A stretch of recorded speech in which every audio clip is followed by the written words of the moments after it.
Nous allons, sans plus attendre, entrer dans le cœur du sujet principal de ce soir.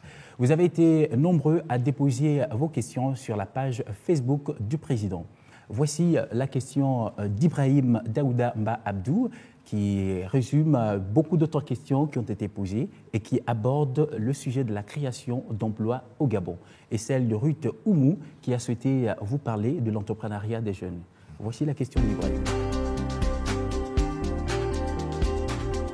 Bonjour Monsieur le Président. Tout d'abord, je vous félicite pour votre courage et votre détermination. Ma question est simple. Comment pensez-vous créer l'emploi ? À présent, la question de Ruth Oumou, habitante à Libreville, sur l'entrepreneuriat des jeunes. Monsieur le Président, nous savons tous que la fonction publique ne peut pas recruter et employer à elle seule tous les jeunes sur le marché du travail. Que préconisez-vous pour l'entrepreneuriat jeune en termes d'aide à la création d'entreprises, rapidité des procédures, financement? La création de richesses passe également par cette stratégie et il y a beaucoup de futurs jeunes entrepreneurs qui attendent ce coup de pouce. Merci, Monsieur le Président. Je suis très sensible à ce que les jeunes aient choisi le thème de l'emploi pour cette première émission et remercie Ruth et Ibrahim de me poser cette question qui est au cœur de mes préoccupations. Je vais prendre un exemple pour illustrer mon propos. Nous importons l'équivalent de 300 milliards de francs CFA d'aliments par an. Imaginons que nous puissions inverser la tendance progressivement et que nous produisions nous-mêmes au Gabon ne serait-ce que 10% de ce chiffre. Eh bien, c'est 30 milliards de francs CFA par an qui reviendraient aux Gabonais et en plus permettrait la création de nombreux emplois durables, tant dans l'agriculture que dans l'agro-industrie. C'est cette nouvelle dynamique que je veux insuffler et qui, plus est, va dans le sens de l'autosuffisance alimentaire. Nous sommes en train de réformer tout un système en profondeur. Cela passe par la diversification de notre économie et notamment le bois et sa transformation.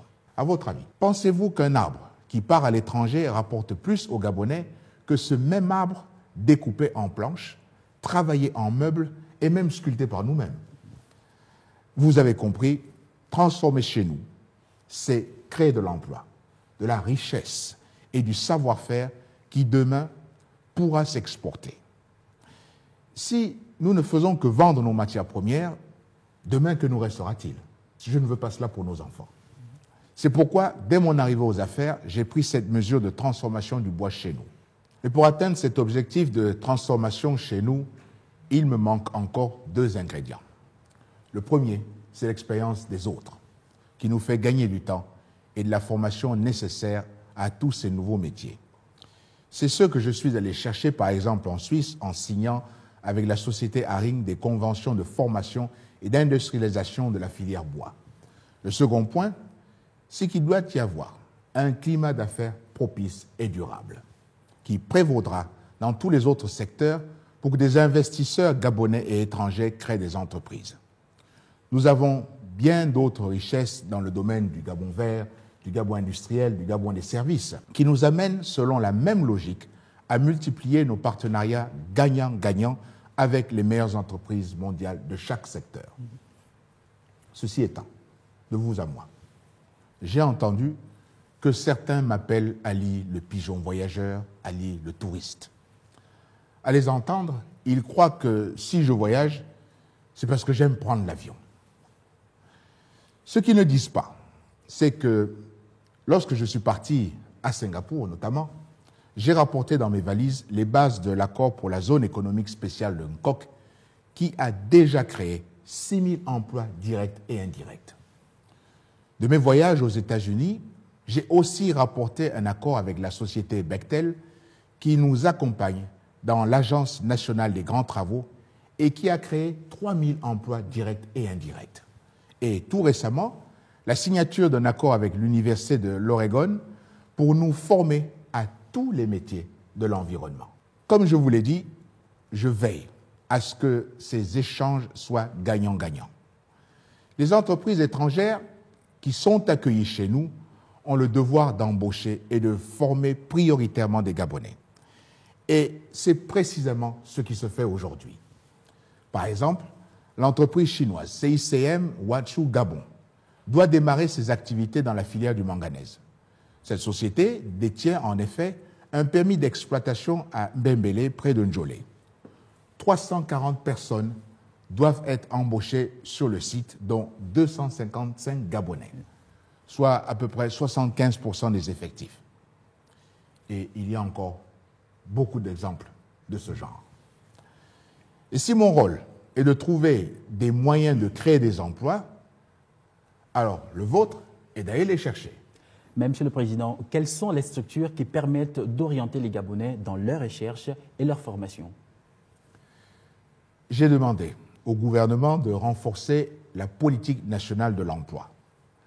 Un programme est financé par la Banque africaine de développement et vise, entre autres, à la mise en place d'un fonds de soutien et d'appui auprès de l'Office national de l'emploi, à l'élaboration d'un système d'information sur le marché du travail, à la création de l'Observatoire national de l'emploi et de la formation. Très bien, Monsieur le Président. La seconde partie de la question portait sur l'entrepreneuriat des jeunes. Qu'avez-vous à dire à ce sujet? Il me semble que c'est la question que Ruth m'a posée. Oui, exact. Dans cette question, il y a deux éléments. L'un concerne la simplification des procédures pour la création d'entreprises et l'autre, l'initiative privée. Il existe le ministère des PME-PMI, la PIP et la Chambre de commerce qui ont pour mission de créer un guichet unique pour simplifier toutes les procédures de création et d'enregistrement d'entreprises. J'estime que nous sommes sur la bonne voie, mais cela n'est pas suffisant. D'autres pays, le Ghana, le Rwanda, arrivent à créer une entreprise en 48 heures. Alors, pourquoi pas nous? Par ailleurs, je me réjouis et souhaite que les jeunes puissent créer leur propre entreprise et pour cela, il faut qu'il y ait un cadre attractif, tant sur le plan administratif que juridique et fiscal. Je souhaite aussi que les banques jouent pleinement leur jeu pour financer les initiatives. Pensez bien que nous y travaillons.